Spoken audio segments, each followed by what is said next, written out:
E seja muito bem-vindo a mais um episódio do Pode Construir. O podcast. O podcast. Eu comecei errando, bicho, estou enferrujado. Podcast que descomplica a sua vida na engenharia e na construção. E aqui a gente sempre traz um conteúdo relevante e, com, claro, muita inovação e um toquezinho de humor que é sempre necessário. Exatamente. Né? De vez em quando aparece um palhacinho aqui que é soltar uma piada, mas a gente tenta cortar, tá aqui o botão do pânico pra gente, mas às vezes acontece, né? E neste episódio a gente tá trazendo uma convidada excepcionalíssima, especialista numa coisa que é muito importante na obra, velho. Muito importante. Talvez seja a coisa mais importante na obra. E que tanta gente peca. Pois é. E por incrível que pareça, muita obra faz sem dar atenção a isso. E até começa sem isso, que é o orçamento da obra. É o coração da obra, velho. Estamos aqui hoje com Natália Lima. É isso aí. Especialista, engenheira especialista em custos, em orçamento e planejamento de obra, né? A top de orçamentos aqui nisso. Obrigada, boa noite. E aí, Natália? Tudo certo. Conta um pouquinho da tua trajetória aí. Assim, uma conversa bem formal, fica à vontade. Vamos. Um pouquinho da sua trajetória. A gente estudou junto lá na Poli. Foi. Tu chegasse a estudar com ele ou não? Também. Também, né? Pagou alguns cadeiras. Também, porque assim, todo mundo paga na cadeira com todo Poli, mundo. o período é fatorial, né? Como a gente costumava dizer. Pois é. Eu, na verdade, eu nunca quis fazer engenharia. Somos dois. Eu sempre quis fazer a área de saúde. Inclusive, eu cheguei até a passar em enfermagem na Federal, mas não fiz o curso. Só que minha paixão na vida foi matemática. São os números. Então... eu comecei fazendo o curso técnico em edificações no antigo Cefet. E aí, já na cadeira de orçamento, eu já me apaixonei. E de lá até hoje, eu já fiz algumas obras, mas mesmo na época em que eu estava trabalhando no campo, né, sendo engenheira residente, eu sempre também estava com um pezinho em orçamento, fazendo as consultorias, prestando serviço, porque é realmente a minha paixão. Bacana. E eu costumo dizer que orçamento, ele é o idioma da construção, não é? Não tem, assim... Hoje é inimaginável você fazer qualquer orçamento, pensar em qualquer obra sem antes sentar para calcular. Exatamente. E pior que tem muita gente que faz isso. Tem. Muita gente. Principalmente o pessoal que tem menos instrução de obra. Não, é isso que eu ia falar. Assim como tem pessoas que fazem obra sem engenheiro, tem pessoas que também se arriscam a fazer obra sem orçamento. É a mesma coisa que você fazer uma cirurgia sem um cirurgião. Sem um cirurgião, E tem, inclusive, estudos que apontam que as obras que não são orçadas, elas gastam em torno de 22% a mais do que as obras orçadas. Impressionante. Então, pro cara fazer um orçamento de obra hoje, quanto é que ele investe? 1%, 2%? Não, depende. 0,5%? Porque, assim, muita gente cobra por um valor em cima do valor do orçamento. Eu não acho correto. Vamos pensar comigo. Eu tenho um galpão industrial, certo? Um galpão industrial é muito mais fácil de se orçar do que uma residência, por exemplo. Isso. E se for de alto padrão, então... Eu tenho, por exemplo, eu orcei um galpão que o serviço praticamente é o pré-moldado, ponto, o piso, o fechamento em alvenaria e a coberta, certo? Instalações, acabou o galpão. Tá pronto o galpão. Quando você vai para uma residência, certo? Eu faço muito ali em Gravatá, em Tamandaré. Então, são casas que têm 3, 4 revestimentos por ambiente. São diversos detalhes de forro. Então, você gasta muito mais tempo. Uma pintura mais especial. Mais especial, Você gasta muito mais tempo para levantar do que um galpão, por exemplo. Então, a maneira assim, mais certa de você cobrar é pela hora técnica. Entendi. Mas dá um chute aí, só pra gente ter uma ideia. Porque só pra gente fechar esse comparativo. Pra o pessoal que tá assistindo, que não entende nada, ter bem nítido na cabeça que fugir do orçamento não é viável. Se você economiza em média 20% na obra, tendo um orçamento, 22%, quanto é mais ou menos que se investe em média? Vamos fazer assim, em médias, as propostas que a gente fechou lá no orçamento. Uma casa, por exemplo, como essa que eu falei, ela tem em torno de 400 metros quadrados. O valor que a gente cobrou para o orçamento foi R$5.000. Aí já teve outros, uma escola que a gente fez. Essa casa já finalizou o orçamento dela ou não? Já. Qual é o custo dela? 2,5 milhões. Então, ó, menos de 1%, acho que... Menos de 1%. E assim, ela tem a certeza de que quando eu fiz o primeiro orçamento, de acordo com o projeto especificado da arquiteta, ela deu 300 e pouquinho, certo? Então, eu sugeri para ela algumas modificações, porque ela queria chegar num teto de 2,5. Então, a gente sempre faz essa análise. De acordo com a curva ABC, a gente sugere algumas modificações. E aí, lógico, não perdendo a estética, não perdendo a qualidade do projeto. Bacana, e a gente faz algumas substituições e conseguiu viabilizar. Isso aí, ela investiu 5 mil no orçamento e você tirou do orçamento dela 600 mil.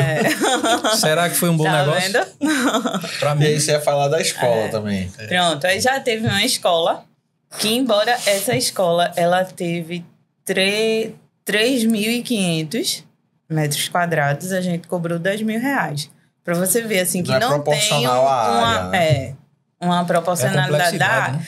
A escola, ela tinha salas repetidas, o corredor era um prédio, então eu tinha 3 pavimentos tipo.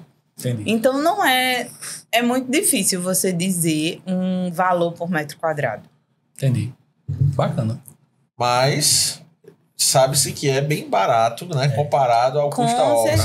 Com certeza. E assim, você começar com a garantia de que o seu dinheiro não vai terminar antes da obra, só isso já se paga. Isso daí. Eu tenho na família, eu tenho vários casos de tios. O pessoal não confia em tudo, não. Não, é porque aquela história assim, engenheiro é caro. Engenheiro é caro.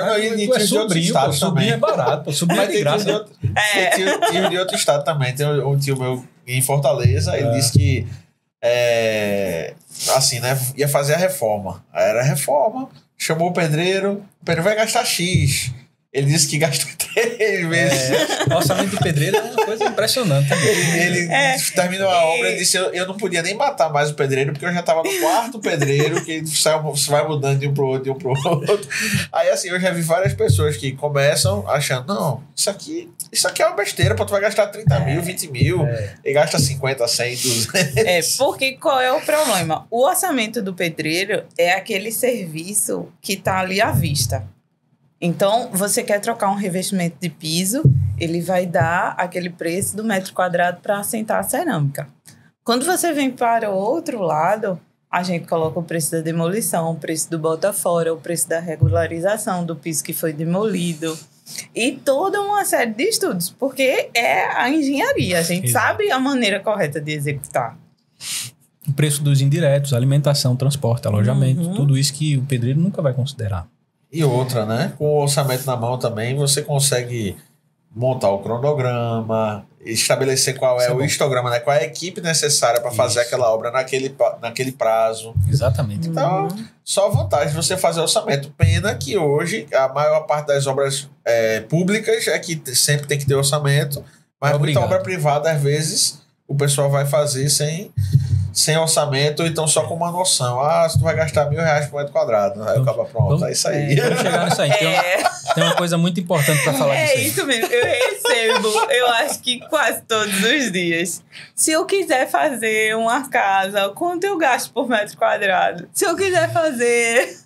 Isso aí chega pra mim também. Pra mim também. Aí eu faço assim, você pode gastar de 1.000 a 1 milhão. Se você me der R$10 no metro quadrado, eu faço uma casa de papel, papelão, jogo uma areia ali no cantinho. Né? Natália, pra gente começar, explica aí o conceito básico de orçamento.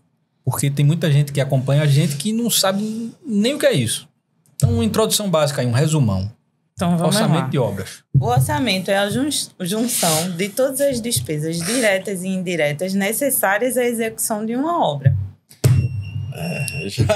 Ela já começou. Essa mereceu. Ela já entrou com 2 pés. Assim, toma, pum. Isso agora, quando ela falou de curva ABC no início, eu já ia tocar. Eu disse, não, depois eu pergunto a ela o que é curva ABC. Agora, simplifica aí o negócio. Deu uma aliviada. Então, é um estudo, um cálculo, eu sempre costumo associar orçamento a cálculo, porque um dos slogans que eu uso no meu Instagram é isso, que a gente não é planilheiro. É desassociar a imagem de orçamento à planilha. Não é. Planilha é um resultado que a gente coloca que é de fácil visualização para um leigo. A gente faz um cálculo, um estudo que é baseado numa metodologia que precisa ser assertivo e que, para isso, a gente precisa de uma série de etapas, uma série de dados para poder chegar naquele objetivo.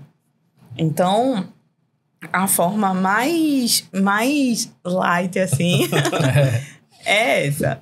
Bacana. Então, é basicamente você fazer um cálculo de todos os serviços que vão ser executados na obra e organizar numa planilha. E organizar em uma estrutura que a gente costuma chamar de EAP, né? A estrutura analítica de projeto, organizar dentro de uma metodologia e através de parâmetros.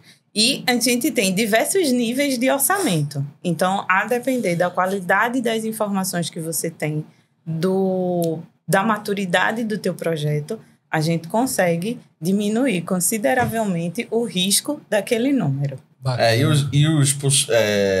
E aumentar a precisão, né? Hoje, em média, qual é o percentual de desvio de um orçamento bem feito, óbvio? O que eu costumo dizer, então, a gente não pode errar, né? Porque qual é o pensamento que se tem? De que orçamento é um número exato. Se eu te entrego um orçamento de 100 mil reais, você tem na cabeça que você vai gastar 100 mil reais. Isso aí. Não é. Dos conceitos, das premissas do orçamento é que ele é uma estimativa. Então, dentro dessa estimativa, existem variações, certo?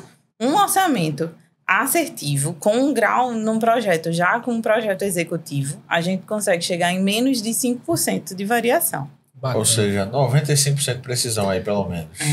É muito bom. O que eu sempre deixo claro, assim, quando você está orçando, né? É diferente de se você está contratando uma empresa e ela te dá um orçamento, aí ela tem que cumprir aquele valor. Só que geralmente aquele valor tá cheio de gordura, né? Tá cheio de gordura. Bota gordura nisso. Cheio de gordura porque ele vai ter que cumprir. Mas assim, se você está executando a obra por conta própria ou por administração, é um orçamento estimado. E o que pode variar no meio do caminho? O material pode aumentar, como aumentou muito na pandemia. A mão de obra pode ter reajuste. Uma vez por ano, pelo menos, tem o reajuste. A passagem. Agora há pouco estava tendo greve de ônibus, greve de metrô. Se aumenta o salário do pessoal que trabalha no ônibus ou no metrô, consequentemente a empresa vai aumentar a passagem, né? Vai aumentar o bilhete. E isso influi no custo da obra, porque os funcionários eles precisam, a maioria, pegar o transporte para chegar na obra, né? Isso é uma das características do orçamento, né? O orçamento ele não é exato, mas ele precisa ser assertivo. Então, a temporalidade, fatos externos, como o governo, como até o mercado internacional, né? A gente passou agora uma crise muito forte do aço. Sim. O preço do aço, assim, pipocando por conta da guerra na Ucrânia. Então, são coisas que fogem. E a gente não trabalha... É como eu disse no início, a gente não trabalha com a bola de cristal. A gente tem uma metodologia, tem um estudo para fazer um cálculo daquele orçamento, naquelas premissas, dentro daquela realidade. E ainda tem outra coisa a se considerar, que são as negociações de compra, né? Porque, assim, uma coisa é você fez ali uma cotação e colocou ali o valor da cotação. A hora que a pessoa vai executar, ela pode comprar no fornecedor mais caro ou no mais barato, ou na fábrica, e vai ter variação disso também. Isso é interessante, porque tem uma situação... A boa prática do orçamento pede que você faça, no mínimo, 3 cotações e utilize a média das 3 cotações. Não a mais baixa, né? Quem faz isso? Você. Mas eu não posso fazer, porque quando a gente começa a explicar que tem que ser a média... Não, Natália, pelo amor de Deus, é a mais baixa e eu ainda vou ter que aplicar um desconto. Não. Meu Deus do céu. Não. Tem todo um critério que... eu sempre entrego o orçamento e entrego um caderno que vem detalhado todas as considerações. E uma das considerações é essa. A gente sempre usa... a gente usa o mais barato, certo? De comum acordo com o cliente. O que eu não uso nunca é promoção. Porque aí a gente já sai daquela segurança técnica que a gente tem, né? Porque no final da obra, por mais que ele peça para utilizar o preço mais baixo, quem assinou, quem vai responder por aquele número sou eu. Então, tem um limite entre aceitar a sugestão do cliente até o que eu posso fazer como técnica, como engenheira civil. Bom, aí aproveitando, né? Você explicou o que é orçamento, explica também o que é curva ABC, porque tem muita gente que não está pensando no alfabeto. Não sabe nem que tem a ver com número. Deve ser a curva do alfabeto. Curva ABC é uma organização ou dos insumos ou dos serviços de forma decrescente pelo preço total, não pelo preço unitário, pelo preço total. Então, eu vou ter ou o insumo que eu vou gastar mais naquela obra, no topo da lista, e o insumo que eu vou gastar menos no final da lista. Qual é o princípio da curva ABC? Ele usa a lei de Pareto, que é 80-20. Então, 80% do custo do meu material, que corresponde à curva A, vai estar em torno dos 20 serviços que correspondem ao meu orçamento. Então, dos 20% dos serviços que contemplam o meu orçamento. Então, a partir desse princípio de Pareto, é que a gente utiliza o artifício do 80%. Por quê? Não adianta a gente gastar muita energia nos itens que estão na curva C, porque não vai ter uma mudança significativa no teu preço. E aí, isso é uma outra vantagem de você ter o orçamento na palma da mão. É porque você sabe o que você tem que gastar energia para negociar, seja produto de insumo ou seja serviço, né? Porque imagina uma casa dessa de alto padrão que você acabou de orçar em 400 metros quadrados. A quantidade de serviço, de material que deve ter uma composição dessa. Então, para o cara gerenciar, tentar economizar 200 itens, é muito melhor o cara pegar ali os 20, 30 itens que estão no topo da curva ABC e focar naquilo, porque é aquilo ali que vai impactar... Vai impactar no resultado da obra. O resultado da obra, foi, né? Esse estudo da curva ABC que permitiu a gente conseguir aquele descontinho dos 600. Vendo a curva da ABC salvando vidas. Agora me explica aí as etapas do processo. Você já explicou como é o orçamento, como é que você faz. Mais ou menos quanto custa. As etapas, como é que você elabora um trabalho disso aí? Eu costumo dividir ele em 10 etapas. 10? Só? 10 etapas. Caramba, bicho, eu pensei que tu ia falar tem 2, gente 3. que acha que é moleza, né? Diz assim, quanto é pra construir essa casa? Pô, tu tem que calcular, tu trabalha com isso todo dia. É bem assim mesmo. 5 mil reais pra fazer uma planilha. É muito caro. É bem assim mesmo, é incrível. E por isso que eu bato tanto nessa tecla. Eu não sou planilheira. E nem trabalho com bola de cristal. Isso é importante. Então, a gente começa... inclusive, essa é a metodologia, né, que eu passo no curso, que são os 10 passos, que é o orçamento sem segredos. A gente vai desde o estudo do edital, da análise dos projetos, da visita técnica, até a quantificação, elaboração das composições, cotação de preço, fechamento do custo, fechamento do BDI e fechamento do preço de venda. Pronto, agora vamos ir cada um desses, né? Porque foi muito rápido, né? Vamos ver se dá tempo ali. Dá tempo. Vamos fazer o possível. Uma das coisas que eu costumo ver muito, porque eu analiso muito orçamento, certo? Não só os orçamentos que a gente faz, mas assim, às vezes como eu trabalho com isso. Assim, sem falar muito em tempo, mas... Mulher tem mais esse problema com a idade, né? 16 anos. Mas veja, se você é conterrânea da gente na faculdade, olha os cabelinhos brancos. O meu tá chegando. Pois é. Então, são 16 anos, né? Muita gente, inclusive lá na Poli... ninguém me chamava de Natália. Era a menina a galega do orçamento, que eu dava luzes. Então, muita gente falava, vamos copiar o caderno da galega do orçamento. Porque orçamento tem muito de organização, que é diferente, né, de quem trabalha com canteiro, um pouquinho diferente. Só um parênteses, inclusive. Você falou num ponto interessante. Na faculdade, a gente não tem aula de orçamento. Não. E aí é bom porque ela falou, você tem um curso hoje que ensina engenheiro a fazer orçamento. A fazer orçamento, a calcular. Porque algumas coisas que eu sempre reclamo da faculdade. Não tem orçamento, não tem planejamento de obra, não tem o básico. Tu tem um curso de Excel, né? Não bate em mim, por favor. Brincadeira. Curso de orçamento, não é de Excel. Eu passei a faculdade toda solicitando, porque a cadeira de orçamento era uma cadeira eletiva. E eu passei, todo mundo conhece Diva, né? Diva é um amor.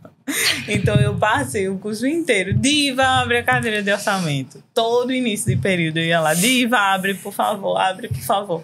E ela dizia, Natália, eu nem tenho professor, nem tenho orçamento. E nem tenho alunos para fazer essa cadeira. Abri uma cadeira só para tu. E sem professor, né? Porque a Poli não tinha professor para ensinar orçamento. E no curso todo, a gente só calculou um orçamento, que não foi assim um orçamento. A gente pegou o projeto de estradas, pegou uma planilha de referência e colocou o preço. E tu tem um orçamento na mão. Então isso foi o mais próximo que eu cheguei. Então, a partir daí, eu comecei a pesquisar fiz um MBA, fiz outros cursos e cursos auxiliares também. Porque você falou do Excel, mas a gente precisa, da mesma forma como quem está em obra ou como quem está em qualquer outra área, a gente precisa focar no tiro que a gente vai dar e nos periféricos. Então, eu fiz uma série de cursos e até hoje eu estudo e gosto muito de estudar, porque a gente não pode parar nunca. Ainda mais nessa área. Ainda mais nessa área que sempre tem coisa nova, chega sistema construtivo novo, chega serviço novo, material novo, e aí a pessoa tem que estar sempre atualizada. Sempre. Mas beleza, massa. Orçamento sem segredos, para quem quiser conhecer mais, né? A gente vai deixar aqui na descrição. Na descrição aqui, quem tiver aí interessado, na descrição aqui do vídeo já tem os contatos da Natália, link para os sites dela e também onde você consegue consultar informações sobre o treinamento. Pronto. A próxima que é muito importante. A próxima turma vai ser em outubro, 5, 6 e 7. É presencial? Sexta e sábado. Não, esse vai ser online. Bacana. Online é bom que você consegue atender. O Brasil inteiro. E até fora, né? Que tem aluno fora do Brasil. Fora do Brasil, isso aí. Bom, massa. Agora voltando para as etapas do orçamento, né? A gente tava nas etapas, aí começou a desconversar, como sempre, né? O roteiro. Ninguém lembra do roteiro. A primeira, o que é que acontece? Quando a gente recebe um orçamento, a primeira coisa que a gente faz é saltar a cotação. Que aí já começa o primeiro grande erro. Por quê? Soltar a cotação. Quando a gente recebe os projetos, a primeira coisa que a gente faz é querer soltar as cotações, né? Vamos soltar logo as cotações para adiantar. Porque tem fornecedor que demora. A gente tem fornecedor que demora. Uma demorada mais chatinha, que você tem que estar ligando, cobrando. Então, aí já começa o grande erro. Por quê? A gente não consegue cotar de uma forma correta se a gente não sabe o que a gente está cotando. Então, qual é o primeiro passo? Primeiro, tu tem que saber o escopo. Como é que tu vai começar a orçar uma coisa que tu não sabe nem qual é o escopo, nem o que é que tu tem para construir? Entendi. Então, as primeiras etapas é você analisar o edital, você ler o edital, realmente ler, é você analisar os projetos, ver se tem todos os projetos em mãos ou não, certo? O que não tiver, achar um caminho, eu vou estimar, eu vou aguardar receber esses projetos, eu vou contratar alguém para fazer. E aí você tem esses projetos. E após fazer a visita técnica, que também é um dos pontos... Deixa eu perguntar, tão importante assim? Mais negligenciados. Porque o que é que a gente faz? Quando a gente deixa de ir num local, a gente deixa de considerar grande parte das despesas indiretas. O que a gente vai construir está muito claro no projeto, ou deveria, né? Está muito claro no projeto. É fácil de você quantificar. Mas como o terreno está? Qual é a realidade daquele terreno? Qual é a realidade para o material chegar naquele local? Qual é a realidade para os operários chegarem no local da tua obra? Qual é a realidade de energia, de água, de segurança? Então, assim, tem uma série de estudos e a gente falar em segurança é de verdade. Eu conheço casos de obra onde as pessoas... Teve um episódio que chegou com um fuzil e levaram 1 milhão de cabo. Caramba. Então, assim, eu tive numa obra que o pessoal roubava o cimento quando chegava, ou então roubava o concreto. A gente, quando começaram a roubar cimento, a gente começou a fazer o concreto no canteiro, que era uma obra pública, né? Tinha parte de calçada e tal, então a gente fazia o concreto no canteiro e levava, já despejava lá o concreto pronto. Aí o pessoal saía de casa com um baldezinho, enchia o balde de concreto para fazer dentro de casa. Fazia um buraco na calçada para levar o concreto. Que astúcia, bicho. E isso você não considera no orçamento. Com certeza. Aí, sem condições de água. Água é um dos insumos mais importantes, né, de qualquer obra. Água e energia. Então, tem alimentação, vai conseguir abastecer tua obra. E, assim, tem diversos fatores que você só consegue ir no local. Então, e eu vejo, assim, muita gente fazendo... Eu não consigo. Obras, orçamentos de demolição sem visitar o local. Caramba! Então, é uma proeza, assim, que eu não consegui atingir ainda. Tem uns ninjas dos orçamentos aqui que o cara faz milagre. É igual os calculistas, né? Tem aquele famoso fator de segurança, o cara bota 2, bota 3. Tem outro bota 10. Cada um com sua astúcia. Aí tem então essa questão. Importante a visita técnica. Importante você estar preparado para a visita. A visita vai ser o teu primeiro contato com o teu cliente. Muitas vezes é o teu primeiro contato com o fiscal. E essa é uma relação importante. Ali, quando você demonstra que você estudou o projeto e que você está indo numa obra sabendo o que é que vai fazer, já te garante uns pontinhos a mais. Exatamente. Então, aí a gente explicou... Você falou aí do... O primeiro ponto é... A gente levantamento e definição do escopo, analisar os projetos. Analisa os projetos e a gente faz a visita técnica, certo? Depois que a gente termina toda essa fase inicial, aí a gente começa a parte mais braçal e uma das partes também que a gente mais deixa com o estagiário, que é o levantamento de quantitativo. Coitado. O estagiário sofre.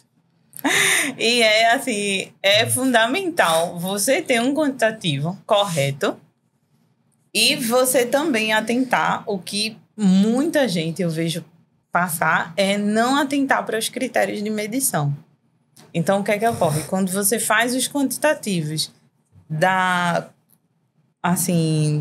de uma forma genérica, é quando você pega um quantitativo para fazer e começa a levantar e você não sabe quais são os critérios de medição, esse número também não vai ser assertivo. Por quê? Vamos dar um exemplo bem simples. A gente tem uma alvenaria, certo? Se quem regeu o meu contrato for os critérios de medição do TCPO, por exemplo, todos os vãos maiores ou iguais a 2 vão ser descontados. Então, eu tenho uma maneira de levantar. Se eu estou trabalhando com um órgão público, o critério de medição é o SINAP. E aí, todos os vãos, eles devem ser descontados. Então, a gente tem 2 números, 2 quantitativos, para o mesmo serviço, que vão estar corretos de acordo com o critério de medição. E teve até um episódio, assim, eu fiz uma fábrica agora há pouco, que a gerenciadora era de São Paulo. E aí, ele misturou... Eu acho que todos os critérios de medição na face da terra, cada serviço estava de um jeito. Então, foi muito penoso de levantar justamente por isso, porque você tem que levantar de acordo com os critérios da medição. Que aí também é outro ponto que muita gente nem sabe que existe. Critério de medição, isso é verdade. E principalmente em obra pública, isso daí não existe, né? Assim, existe, mas eles não mandam, né? Você tem que saber, né? Como você falou, que é o critério SINAP. Você tem que saber que é critério SINAP, porque eles não vão mandar esse detalhe para você. Não, você tem que saber. E aí, beleza. Levantou, fez esse levantamento. Depois que a gente levantou, a gente tem todos os quantitativos, a gente vai partir para a cotação. Aí a cotação, como a gente falou anteriormente, o correto é a gente mandar para no mínimo 3, certo? É muito difícil a gente receber todas as cotações. É muito difícil porque, assim, às vezes eu até digo que é para obra já em execução, Para ver se ajuda. A gente ainda tem essa dificuldade. Por quê? Os empreiteiros não entendem que sem o orçamento a gente não consegue liberar a obra. Por mais que eles não estejam vendendo ali naquele momento, mas eles estão fazendo a máquina girar. Isso. Então, eu preciso abastecer o investidor, o órgão público, de uma planilha orçamentária para ele poder soltar aquilo no mercado. Sim. Então, é uma engrenagem. Se eu não consigo soltar orçamento no mercado, ele não consegue vender. Exatamente. Então, começa aí o primeiro problema. E depois a gente tem aquela questão que a gente estava falando da média. A boa prática é você pegar a média das cotações e utilizar aquele preço médio. Só que a maioria é só o preço mais baixo sempre. Pois é. Até falando nisso, um comprador, um amigo meu, né? Ele disse que chegou numa obra pública e aí o engenheiro fez, tem que comprar esse revestimento aqui. Aí o máximo que eu tenho em planilha é um revestimento cerâmico. O máximo que eu tenho em planilha aqui é R$11. Aí ele disse, não consigo, aí não faço milagre ainda. Aí ele fez, eita, não, na verdade não é 11, não é só a cerâmica não, 11 é tudo. Aí eu vou ter que arranjar uma cerâmica mais barata que R$11 e você vai acertar com o quê, né? Até se ele botar cola branca fica mais caro. Não tem como não. Aí sem condições. Então... E acontece essas barbaridades porque muita gente menospreza o orçamento.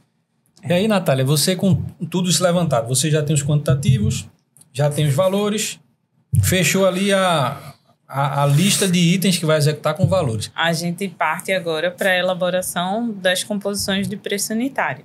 Então, é onde a gente vai juntar todos os coeficientes de todos os índices, né, de produtividade e vai associar esses preços unitários para chegar no valor dos serviços.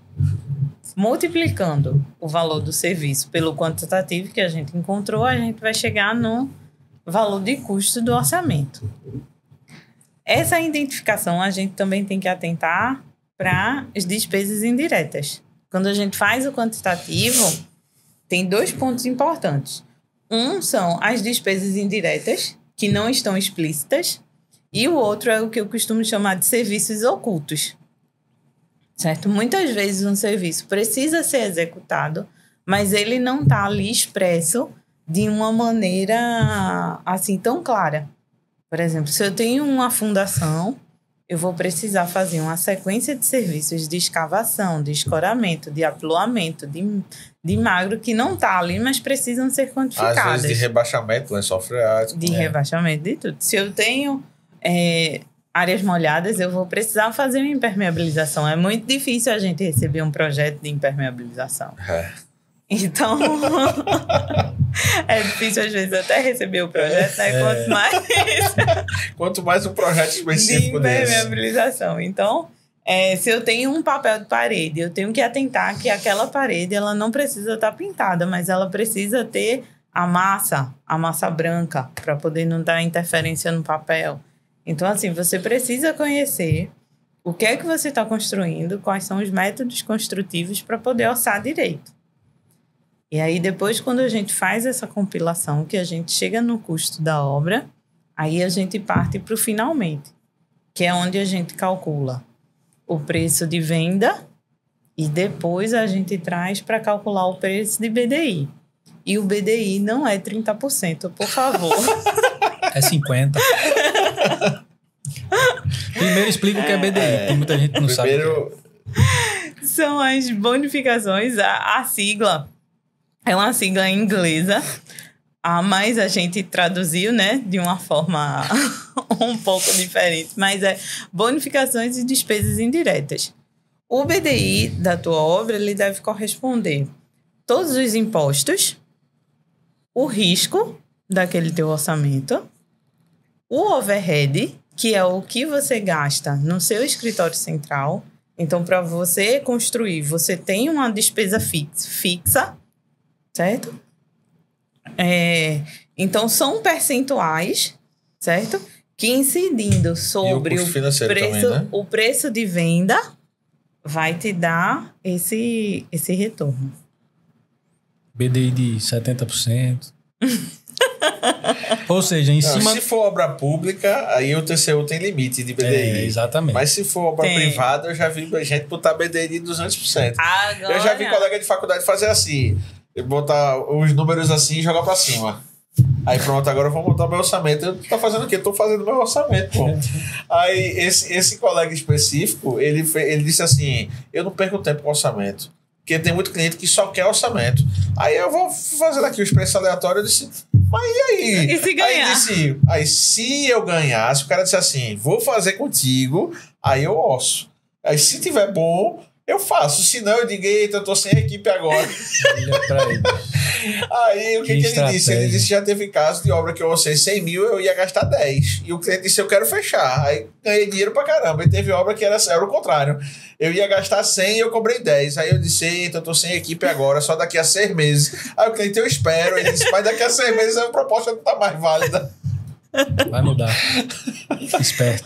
Agora, com relação a essa questão do BDI do órgão público, a gente tem uma observação.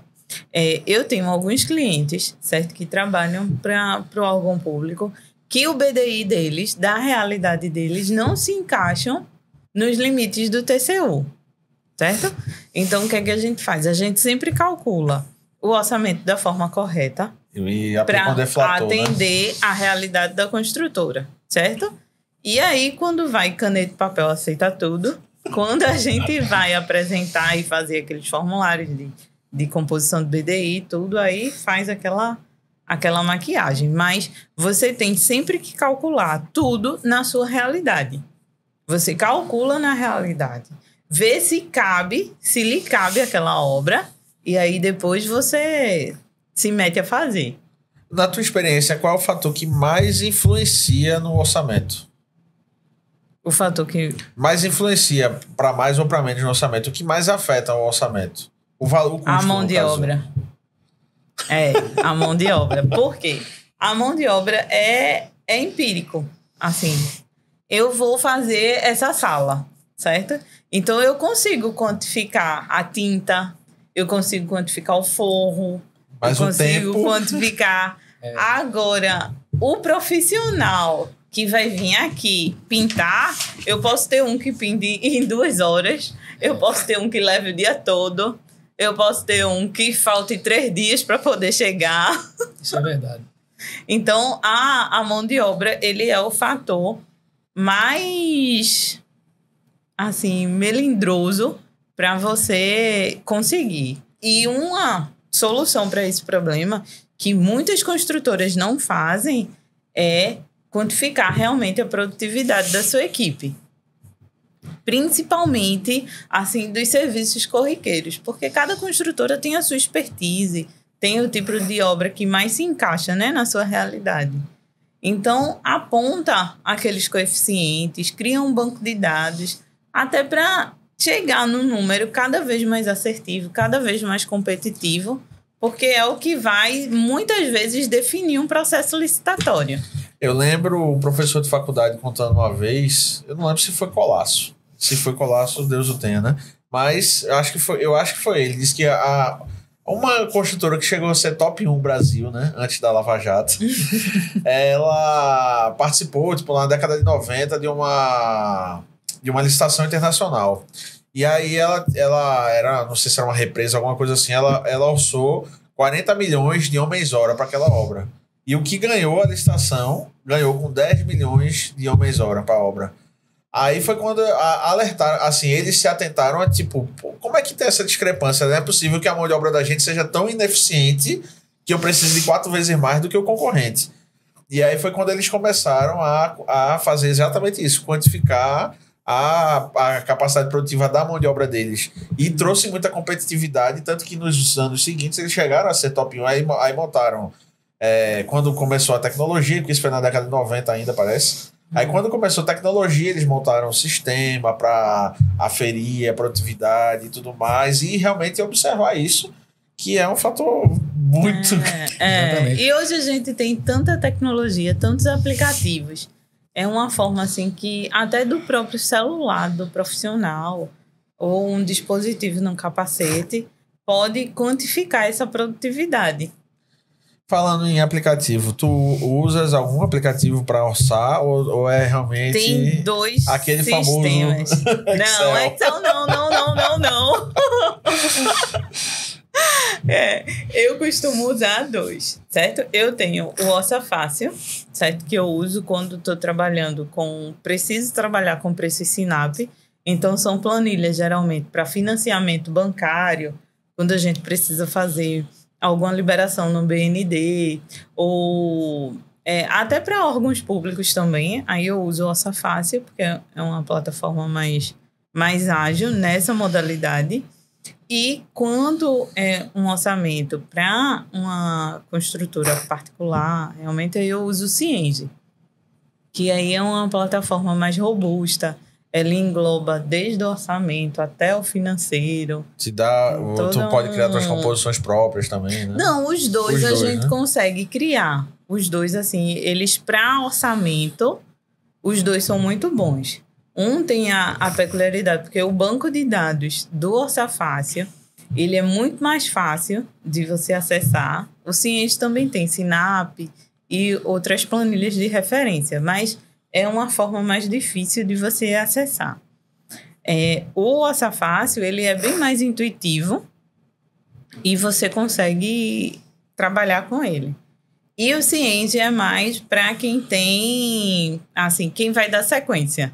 Então, eu tenho o orçamento, depois eu vou transformar esse orçamento em obra e eu vou precisar comprar e pagar. Então, ali está tudo dentro da mesma plataforma. E ainda tem a parte da retroalimentação, que eu sempre falo, que a obra precisa retroalimentar o setor de orçamento, porque para saber se aquele orçamento, o quanto ele teve de aderência na prática, né?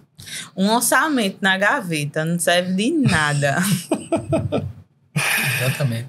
Agora, tu falou aí das ferramentas que tu usa.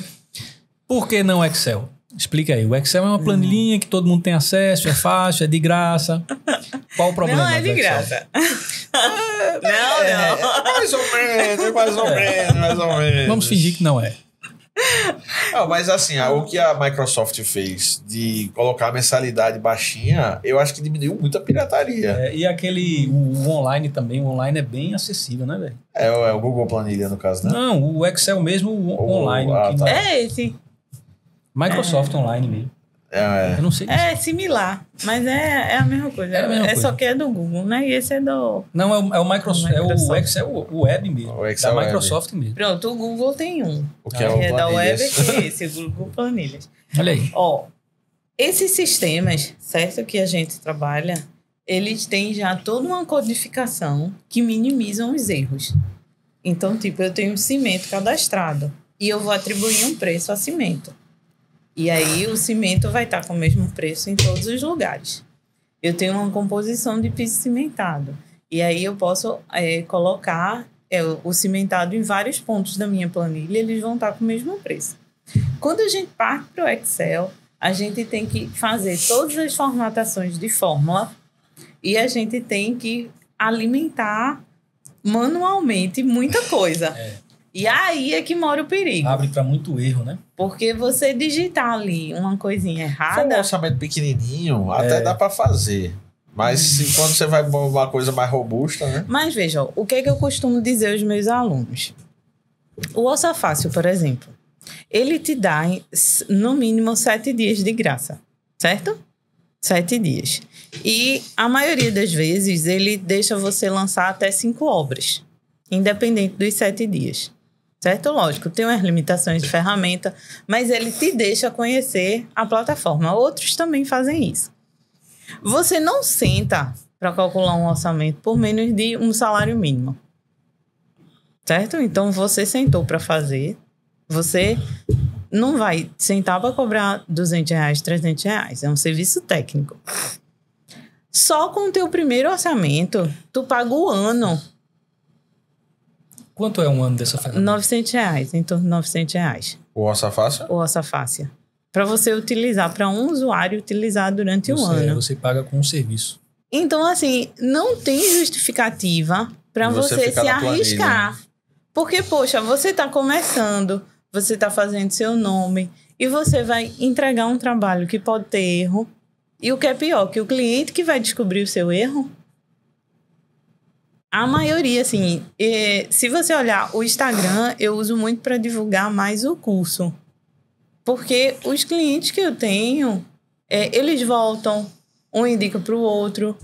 Então, essa a partir do momento que você tem credibilidade no mercado, os próprios colegas de faculdade lhe indicam. Pronto, essa semana assim ligou. Não, você fez um orçamento para Márcio. E desde então eu tô tentando lembrar quem é Márcio.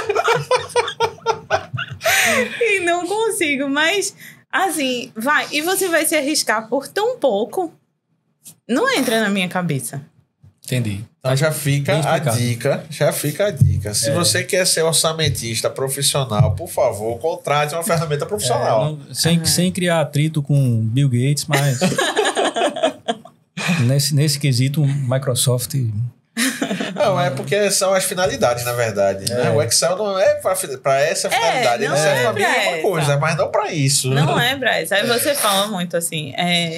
De vez em quando eu mostro nos stories o AutoCAD, por exemplo. O AutoCAD te dá uma versão gratuita de visualização. Que é o DWG TrueView. Para orçamento, eu só preciso ver e medir. Certo? Eu não estou falando de um orçamento 5D. Mas o orçamento convencional, eu só preciso ver o projeto e medir. Eu não preciso desenhar. Uhum. Então, a ferramenta atende. Então, para que você vai atrás do software? Às vezes, a gente está tão acostumado aí pelo caminho tortuoso que a gente esquece das possibilidades que existem. Exatamente. Exatamente. E para aproveitar que ela falou em orçamento 5D, é isso que eu ia perguntar. Você também trabalha com orçamentos em projetos em BIM? Também. E aí facilita porque não tem o levantamento, ou é mito? É mito. Então não facilita. Não facilita. Mas porque o mundo está caminhando para o BIM. O que acontece? A gente associa que o BIM chegou para substituir todos os humanos. Então, o BIM é um monstro que tá lá, ele mesmo faz o projeto, ele mesmo compatibiliza e ele já dá o orçamento com o planejamento prontinho para você. É só apertar o botão. É só apertar o botão. E já sai tudo na impressora prontinho. E não é verdade. Você tem que fazer uma série de parâmetros, uma série de configurações para que aqueles quantitativos sejam assertivos. Só que, lógico, facilita muito. Porque depois que eu tenho essa compatibilização e depois que eu tenho toda a minha configuração da modelagem, tudo que eu troco, automaticamente já troca. Não é automaticamente, é de uma forma automatizada, que é diferente, já ajusta na minha planilha orçamentária. Entendi. E aí eu posso fazer assim, indo mais a fundo um pouquinho, de duas formas. Ou exportando essas tabelas, ou da forma mais simples, né? Que é usando o plugin do Ciens, do Orça Fácil, ou levando ele para dentro do Primus, que é outra plataforma. E aí a gente conecta esses dados, né? Falando assim de uma forma... gente conecta esses dados e aí, por exemplo, se eu acrescentar uma parede, aquela área de parede dos revestimentos de forma automatizada acrescenta na minha planilha orçamentária. Show. Tem que ter o operador entre o BIM e a cadeira. Como o Matheus fala. Senão o negócio não funciona. Tem um fator importante. Nossos empregos estão garantidos. Nossa, Você falou, exatamente. Tem um professor que eu gosto muito, que é Heron. Heron Santos? Gente meu mestre, boa pra caramba. Também. Eu sou apaixonada por ele. E assim, eu fiz alguns cursos com ele. Inclusive, tinha até assim, 2015, 2016, aqueles certificados de papel do Heron. Então, ele falou exatamente dessa forma. Eu assisti uma palestra dele num BIM Day, que foi na Sinduscom ano passado, e ele falou justamente isso. Que pensava que disse, meu Deus, eu tenho que procurar outra coisa para fazer, porque o BIM chegou e agora não tem mais para onde. E aí, à medida que você vai conhecendo, você vai entendendo o contrário, que cada vez mais precisa do orçamentista. E precisa do orçamentista não só no final, como é agora. Quando a gente termina os projetos, quando a gente está perto já de começar a obra, a gente quer o orçamento em uma semana. O BIM, ele traz o orçamentista para o início do processo. Não só o orçamentista, né? Como todos os envolvidos. Bacana, velho. E agora uma pergunta, né? Eu sei que você, como você falou, não é bola de cristal. Mas se um projetista ou um cliente chegar e dizer assim, me dá umas dicas para eu economizar no meu projeto. Aí você vai saber dar. A gente sabe. Ela sabe porque ela... Mas, veja, economizar é diferente de eu dizer quanto você vai gastar naquela sua obra. Eu acho que você principalmente tem essa informação porque você todo dia pega projetos com porcelanato mais caro, mais barato, a cerâmica... Sistema construtivo diferente, é metal, é pré-moldado. Então ela vai dizer, olha, isso aqui tá mais barato, isso aqui tá mais caro, isso tá mais barato. Né? O que acontece? Principalmente nas casas. Você chega com um projeto muito grandioso. E aí você tem a casa dos sonhos, onde ali no desenho você sai colocando tudo. Eu quero torneira de ouro, eu quero tudo que eu tenho direito. Eu quero uma pele de vidro, pé direito duplo. Eu quero vidro em todo lugar. É aqueles lustres enormes. E assim, é pé direito duplo na sala toda. Coisa linda. E a banheira na cozinha. E aí eu quero um quarto maior do que a sala. E tem todo um aparato. Aí eu chego colocando o preço no seu sonho. Destruidora de sonhos, essa é a mesma coisa. Destruidora de sonhos. Isso vai ser teu apelido. Eu chego colocando o preço. E aí quando a gente vem para a primeira reunião, aí a gente nota aquela... Aquela frustração, um padrão. Isso tudo. É um padrão.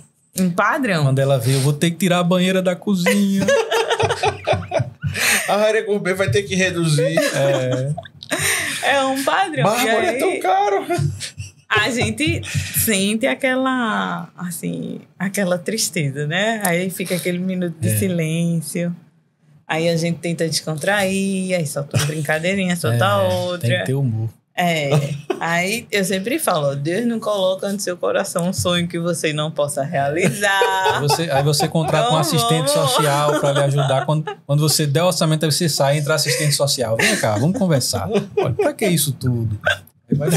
Aí a gente sai. E aí, a partir desse momento, eu entendo, certo? O valor ou que aquela pessoa tem... ou que ela acha que deve gastar. Que isso é outra coisa engraçada que o cliente sempre mente, né?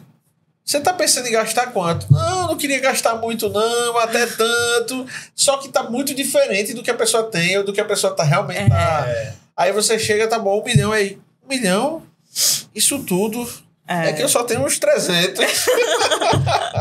Aí eu já adianto, ó, essa mágica de 50% eu não consigo fazer sem alterar as características do projeto. Mas uma viabilidade a gente consegue, certo? Então, aí a gente marca uma segunda reunião onde eu sugiro aquelas modificações. E aí, alguns me contratam para acompanhar o custo. Uns param no orçamento e outros continuam comigo nessa análise de custo, para ver se o que a construtora está gastando é realmente aquilo que foi orçado. E aí, tudo que a gente tirou nessa fase dessa reunião volta em dobro. Caramba. Na época da obra. Então, começa o vidro que eu tirei, eu acrescento de novo e ainda boto em outra parede. Porque você começa a ver... A sua casa ficando pronta. Você começa imaginando seus filhos correndo, você recebendo amigos, você fazendo festa. Você começa a se imaginar ali dentro. Então, aí, aquele receio do gasto acaba indo embora. E aí, o dinheiro que não se tinha vai aparecendo e... Vai brotar dinheiro. E vai sendo construído. Mas é quase que um padrão. Primeiro você tira tudo e depois você bota tudo de novo com acréscimos. Qual é o maior desafio hoje na tua área de atuação? Mão de obra. Pouquíssimas pessoas especializadas. Pouquíssimas. Então, para engenheiro tem muita oportunidade. Demais. Mais outra pergunta. Você precisa de mão de obra especializada? Assim, você sendo especialista, você não consegue trabalhar com técnicos operacionais? Não, porque a gente não consegue atender a demanda toda. Entendeu? A gente Ela hoje... só, mesmo por mais que tenha software, por mais que ela treine uma equipe, às vezes... Não dá conta. Então, assim, todas as vezes, toda semana são 2, 3, 4. Se abrir o celular, eu te mostro no mínimo umas 5 vagas para orçamentista. Por quê? Primeiro que a gente não tem o incentivo das universidades, né? A gente até comentou mais cedo. Não se tem essa cadeira e muita gente nem conhece que existe. Acha que é uma planilha que a gente faz para passar e que ali está tudo certo. Então, não se tem esse incentivo. Diferente de obra. Todo mundo, quando entra numa faculdade de engenharia, começa né? logo a trabalhar em obra. Todo mundo quer botar uma bota. Capacete e bota. Quer chegar na faculdade sujo. Quer melar a calça de concreto. É o status, né? Eu vou chegar na faculdade de bota, de uma bota suja de concreto. E tem todo aquele aparato. E a gente não tem isso em orçamento. Então, assim, se você observar, eu tenho 2 amigas que se formaram agora no final do ano. Nas 2 turmas, uma foi da Católica, a outra foi da Nassau. Nenhuma das 2 turmas, seguiu para orçamento. Então, assim, é muito difícil. E uma coisa que atrapalha muito é que as pessoas querem aprender orçamento na experiência. Tipo, eu trabalho com orçamento, fazendo orçamento daquele jeito, daquela forma errada, há 10 anos. E aí foi uma mentira que foi repetida tantas vezes que acabou se tornando realidade. E quando a gente vem para o mercado hoje, está muito competitivo. A gente não consegue mais, a gente não tem espaço para erro.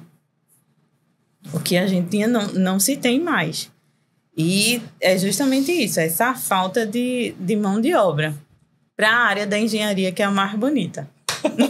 Pois é. E é por isso que você desenvolveu os seus treinamentos para você suprir essa carência do mercado. Suprir essa carência e tirar os planilheiros de plantão. Além de destruir... Transformar planilheiros em orçamentistas. Então, além de destruidora de sonhos do cliente, ela está incentivando outras pessoas a destruir também. Não seja um planilheiro. Mas ela é uma criadora de sonhos para quem está dentro da engenharia perdido ou não sabe que área pode atuar, ou então acha que já está, como muita gente diz, a engenharia está saturada porque tem muito dinheiro no mercado. Não, de forma nenhuma. E eu acho assim que é o profissional que diz onde é que ele quer trabalhar. Eu não acho que nenhuma carreira, isso não só engenharia, para qualquer coisa na vida, nenhuma carreira está saturada para um excelente profissional. E nunca falta emprego para um excelente profissional. Emprego ou colocação, né? Mas nunca falta. Nunca falta. Porque você, assim, se você é excelente naquilo que você faz, não tem como dar errado. Não tem. Agora, se você... eu comecei fazendo engenharia. Depois eu fui fazer um curso de design. Aí depois eu fui fazer um curso de patologia. Aí depois eu fui trabalhar em advocacia. E sai aquele... Não. Você tem que primeiro saber o que é que você quer. Não que mudar de carreira seja proibido. Mas você tem que saber o que você quer e cada vez chegar mais fundo. Porque o mundo hoje é de especialista. É isso aí. Show agora, de bola. me diz uma coisa. Tu falou dos desafios agora, eu me lembrei de uma coisa. Eu já trabalhei em órgão público, fazendo orçamento público. Então, lá era assim... O cara dizia, o recurso que a gente tem para fazer essa obra é 20 mil reais. Eu quero um orçamento para 20 mil reais. Aí eu dizia, mas para fazer essa obra aqui, a gente precisa de 60 mil reais. Dê seu jeito. Dá seus pulos. Bota aí o concreto de areia sem cimento. Se vire aí. Então, a gente era obrigado a fazer orçamento com base no recurso que tinha, porque senão o cara perdia o recurso do ministério, não sei o que lá, e não fazia obra. O pior, não acho nem isso, é quem trabalha com obra pública, que se depara às vezes, tipo, que eu já trabalhei com obra pública lá no início da carreira, né? E aí a gente chegava com uma planilha que tinha, por exemplo, fazer um revestimento cerâmico, mas e cadê o contrapiso? Não tem. Isso é. Aí tem 100 metros quadrados de revestimento cerâmico, mas essa sala tem 200. E os outros 100. Porque os funcionários públicos não tinham a qualificação. em orçamento. Então o cara pegava, sei lá, um engenheiro recém-formado, passou no concurso, vai fazer orçamento. Engenheiro, né? Engenheiro. Passou no concurso, vai fazer orçamento. O cara nunca fez um orçamento na vida. Então ele pega o Excel e bota lá o que ele viu no projeto, pega o preço do Google e bota para dentro. Agora, assim, alguns órgãos eu vejo que eles contratam uma consultoria para fazer um termo de referência, fazer realmente o que é que eu preciso, qual é o serviço que eu preciso fazer aqui e quanto custa. Eu vejo que alguns órgãos fazem isso. Eu ainda não vi desse. Hoje a gente tá... Ainda tem um cliente que faz. Hoje a gente tá concorrendo para fazer o orçamento para uma licitação que vai ter uma reforma de uma secretaria. O negócio tá evoluindo. Então. Na minha época não tinha isso, não. Hoje em dia eles estão cada vez mais porque eles sentiram essa deficiência, porque assim, não adianta você... eu tenho 20 mil de recursos e eu preciso fazer essa obra. Então licita e vai. Só que o construtor ele não vai fazer se não tiver o dinheiro. Ninguém vai perder dinheiro, nem vai botar sua empresa à falência para cumprir um contrato. Ninguém vai fazer isso. Então, é muito mais prejudicial para o órgão do que para a construtora. Que pega o sinal ou faz ali os orçamentos, os serviços que tem gordura e depois vai-se embora. Então, assim, o prejuízo para o órgão público é muito maior. Porque, tipo, a gente tava conversando, né, que tava no quarto pedreiro. Mas você manda ele pastar e no outro dia tem outro... O órgão público não pode fazer isso. Não pode. Ele não pode fazer isso. Então, é muito mais penoso para o órgão público do que para a construtora. A gente fiscaliza obras públicas às vezes... E aí a gente fiscalizou uma obra que a construtora ela não teve fôlego financeiro para terminar. E aí, tipo, o cronograma se arrastou, os problemas se arrastaram e chegou um momento que o órgão disse, não tem nem como dar chance mais, vamos cancelar o contrato, penalizar e passar mais um ano para conseguir licitar de novo e retomar a obra. Então eu já fiscalizei contrato que 3 empresas quebraram no contrato. Caramba. No mesmo contrato, 3 empresas. Quebrou a primeira, listou de novo. Entrou a segunda, entrou a terceira, quebrou. 3. Pronto, hoje eu tô com um orçamento na mão, né? É uma clínica, certo? De radioterapia em Mato Grosso, que justamente uma já saiu, e aí essa construtora vai dar continuidade. E para dar continuidade à construção dessa clínica, já está praticamente o mesmo preço que ela vai receber é o que ela vai gastar. Caramba! A diferença, assim, tá muito próxima. Tá, assim, em ordem de grandeza, tá menos de 1%. Putz! Então, assim, não é vantajoso. Com certeza. Não é vantajoso. Natália, mudando de assunto para a gente evoluir, me explica aí um pouquinho sobre o monitoramento e controle. Como é que funciona? Você fez o orçamento... Tá lá, o cara vai começar a obra e aí ele te contrata para acompanhar os custos, não é isso? O que a gente tem que fazer? De nada adianta um orçamento guardado, certo? Um orçamento, ele tem que estar debaixo do braço do engenheiro o tempo todo. Da hora que ele chega na obra até ele tem que saber aquilo decorado. O sucesso da obra passa pelo orçamento. Não tem outro caminho. É orçamento e cronograma, meu amigo. Tem que estar abraçado. Não tem outro caminho. O sucesso da obra depende do orçamento.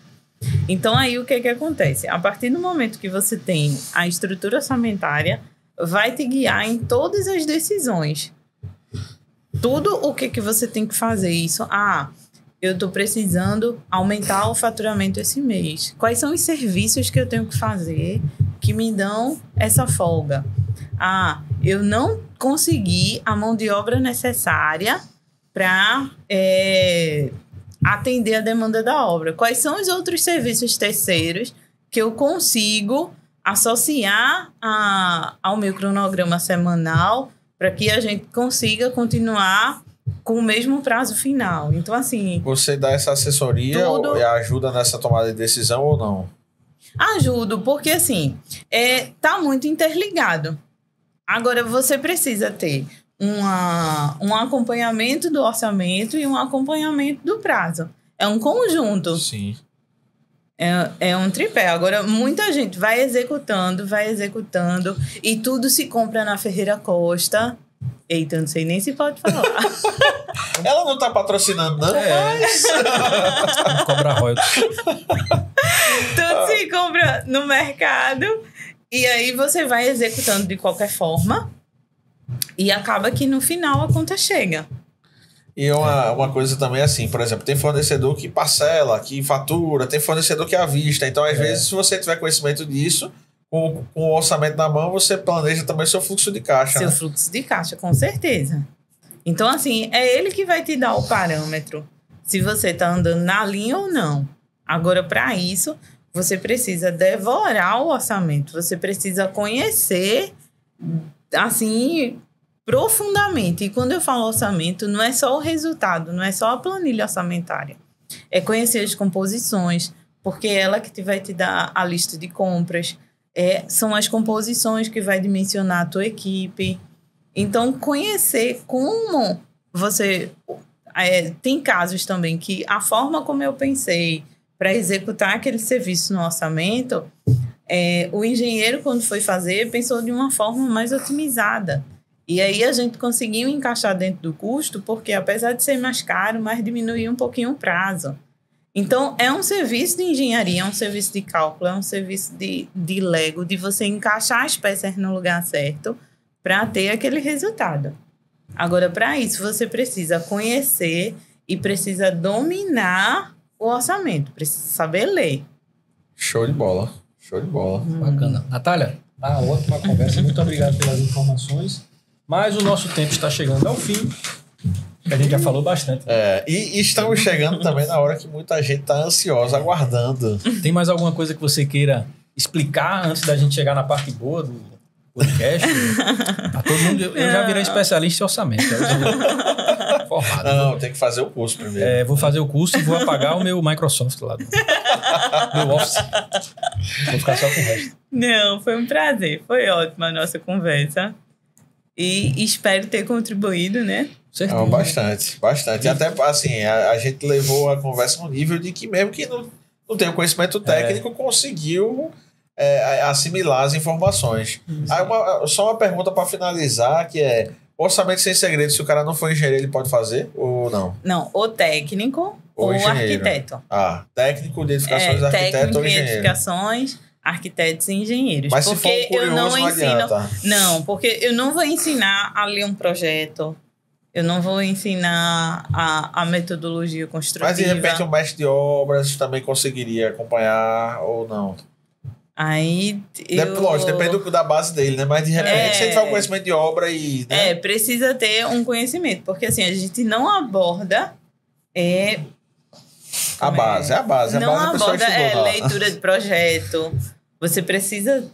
entender um projeto de fundação, você precisa saber os termos técnicos, saber o que é um... Você precisa ter um conhecimento de engenharia para poder entender a linguagem que a gente trabalha, Show de bola. Mas se for um profissional da área, vai tirar de letra. Vai. Vamos lá. Eu costumo fazer assim, de uma forma bem... Porque é no final de semana, né? Então... Tem que... a gente gamifica. Coloca uma cervejinha do lado, um churrasco do outro e vai dando aula. Final de semana tem coisa melhor. A professora não consome bebidas alcoólicas. Até que é uma professora engraçada para quem não consome bebida alcoólica. Aí vamos lá. Já conhece o quadro 10-10? Não. Muito fácil. São 10 perguntas que você só tem 10 segundos para responder. Eita! Porque a gente quer pegar... Veio na cabeça mesmo. Veio na cabeça, responde. Às vezes vem coisa boa, às vezes vem uma coisa... Depende. Eu acho que você vai se tirar de letra aí, que você é bem concentrado. Então, vou fazer 10 perguntas. Você tem 10 segundos para responder cada pergunta. Se você não cumprir, tem que pagar uma prenda, dançar bolero aqui na mesa, então dançar frevo ali no corredor. Se eu fosse você, eu cumpria, porque o negócio aqui é sério. Né? Posso começar? Tô ficando nervosa. Fico não. Posso começar? Pode. Bem tranquilo. O que você responde quando o cliente diz que só precisa de uma planilha? Que eu não faço. Objetiva. Que tipo de resposta você dá quando o cliente diz que seu serviço é muito caro? Em relação a quê? Olha aí. Isso tu tá perguntando pra eu responder a pergunta? Não, é a resposta que eu dou. Em relação ao quê? Porque Eu sempre costumo trazer o caso do estudo dos 22%. Você está falando que o orçamento é caro em relação a quê? Porque quando a gente começa a agregar valor e quando eu apresento, eu sempre costumo apresentar a minha proposta e um material de uma obra similar que eu entreguei. Então, se você está me contratando para um orçamento de uma casa, eu mostro um outro orçamento de um outro cliente, de uma casa, lógico, guardando as informações confidenciais, certo? Eu mostro o que entrego e mostro o resultado dos serviços. Então, aí depois eu pergunto, tá caro em relação a quê? Show. Então, o cara já recebe o orçamento preparado. Cara. É um show a sua apresentação do orçamento. Qual foi o pior momento onde você pensou em desistir desse trabalho? Ai, desistir, eu nunca pensei. Nunca pensou? Olha aí, coisa boa. Foi só alegria? Isso é um trabalho, bom, só tem alegria. Não é isso. Existem muitas noites que a gente passou em claro, trabalhando tudo, mas desistir nunca foi uma opção. Show. Muito bom. Gostei da resposta. O que mais te deixa feliz nesse trabalho? Ai, quando a gente consegue viabilizar, quando a gente entrega, assim, e diz, pô, muita gente passa por uma obra construída, né, e diz, eu que fiz, eu orcei, e deu certo. Aquele tobo água do quarto pra piscina, foi eu que eu sei. Também não. Foi eu que eu sei, acertei. Muito bem. E o que mais te deixa triste nesse trabalho? Ai, é essa desvalorização. É você... O planilheiro, né? É você associar o orçamento a uma planilha. Eu só quero um precinho. Eu só quero uma ideia de preço. Uma ideia que eu só quero uma ideia. Isso é o que mais dói no coração. É porque, às vezes, você concorre com o planilheiro, né? O cara chega pro planilheiro, quanto é o orçamento? Me dá R$100. Aí chega pra tu, embasamento técnico e tal, aí é difícil concorrer desse jeito. E o que você faz quando o cliente quer monitorar o andamento sem fazer o orçamento da obra? Monitorar. O cliente quer monitorar. Já está acontecendo a obra, ele diz, me ajuda aqui a monitorar os custos que eu não sei lá atrás. Não tem como a gente analisar, porque qual é o critério da análise de orçamento? É você comparar o que está sendo executado com o que foi orçado. Não tem como eu comparar. E o custo ele está sabendo que é o dinheiro que está saindo do bolso dele. Exatamente. Então não tem esse serviço, não existe. Não existe. Qual foi o pior cliente que você já atendeu na vida? Não precisa citar nomes, tá? Só relata um caso teve aí. um assim que ele foi muito grosseiro. E assim foi uma questão até que... primeiro que ele disse que quando se entregava um orçamento, não existia se entregar um orçamento sem planejamento. Ué. Aí eu já comecei a achar estranho. Eu disse, mas veja, a gente tem um contrato. Eu deixo de forma muito clara os entregáveis e não tem planejamento. Aí foi superado. Aí depois ele veio com outra questão. Que o orçamento os projetos foram revisados e ele queria que o orçamento também fosse revisado. Tudo grátis. bem, vai ser revisado, tá? Aqui é a minha proposta. Exatamente. E aí ele foi muito, muito, muito grosseiro. E coisas assim como se, pelo fato de eu ser mulher, e eu tava agindo daquela forma, e como se cobrar pelos meus serviços, se fosse um homem, não cobraria. Preconceito. Eu digo, então vá atrás desse engenheiro que faz de graça e me diga, porque eu tô até precisando de ajuda. Ainda bem que você foi educado. Não, eu só bloqueio. Eu acho que a gente tem que ser no que a gente pode dar conta, sabe? O que eu domino é o meu estresse, é a minha vida. O que você pensa, o que você faz, eu não consigo dominar. Então, eu foco no que eu domino. O que eu domino é o meu celular, eu bloqueio e pronto. Nunca mais essa pessoa vai ter acesso. Show de bola. Exatamente. E quando o cliente muda tudo durante a execução, estoura o orçamento e diz que a culpa é sua. Que já deve ter acontecido. Comigo acontece, não sei como. Isso é bronca. Ai, a gente sempre tenta reverter. Porque quando a gente vai fazendo a análise e ele vai começando a modificar, a gente começa a apresentar. Hoje a gente tem uma obra, por exemplo, de que são 7 donos, certo? Então, parte do princípio que eles chegaram num consenso do projeto e agora cada dono quer modificar um pedacinho. Eita. Então, a gente sempre tenta justificar. A partir do momento que você entrega uma modificação de um projeto, você entrega um aditivo. O problema é quando você deixa tudo para o final. Eu acho que esse é que atrapalha bastante. É você deixar todas as revisões, tudo para apresentar de uma vez só para o final. Entendi. E quando o cliente pergunta quanto é apenas para assinar a RT? Só quero assinar a RT. Aí eu peço gentilmente que ele procure outro. Um planilheiro que tem RT. Que ele procure outro profissional, que eu não trabalho com a venda de ART. Eu acho que ele foi no estabelecimento errado. Tem que procurar uma loja de venda de ART. Não vendo. Boa resposta. E o que você faria diferente se pudesse voltar ao começo da sua faculdade hoje? Você mudaria alguma coisa? Não. Eu acho que quando eu comecei a faculdade, eu já era técnica em edificações e eu dei muito enfoque à experiência. E isso contribuiu muito para a minha carreira. Que é hoje que, assim, eu percebo o inverso. Lógico que é importante você estudar. A gente só é engenheiro porque a gente tem o diploma, tem o CREA e é necessário. Mas eu acho que o vamos ver mesmo tá do lado de cá. Então, eu dei, assim, muito... Eu experimentei o que tinha que experimentar. Eu fui em diversos tipos de obra naquela fase onde a gente tem essa possibilidade, né, de trocar. Então, foi satisfatório. Foi perfeito, não mudaria nada. Muito bem. Show de bola. Ó, só pra gente... Acabou de surgir uma 11ª pergunta. Esse vai ser o primeiro quadro 10-10 com 11 perguntas. Vai ser o primeiro da história. Para fechar com chave de ouro, que dica você dá para uma pessoa que está assistindo a gente, seja técnico, engenheiro ou estudante, que quer se especializar e quer chegar no nível que você chegou nessa área? Começa no SS. Contatos... Aqui embaixo. Ali. Contatos da Natália aqui embaixo. Assim, falando sério, né? Você tem que estudar, certo? E você tem que estudar muito. Porque eu estava até conversando hoje com uma amiga.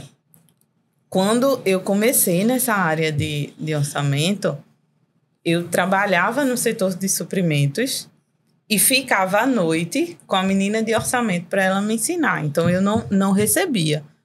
Não recebia dinheiro, mas o que eu estava recebendo ali, a base que eu estava... É incalculável. Com certeza. Então, é essa sede. Vão atrás, vão em busca, estudem. E escolham um caminho e atirem por esse caminho. Se você quer orçamento, atirem orçamento até você se tornar a melhor orçamentista que existe no seu universo. Show. Se você quer ser engenheiro de obra, você tem que conhecer todas as ferramentas de gestão. Você tem que conhecer tudo. Você não tem que ser um mestre de obras. Você tem que ser um melhor engenheiro. Estudar liderança.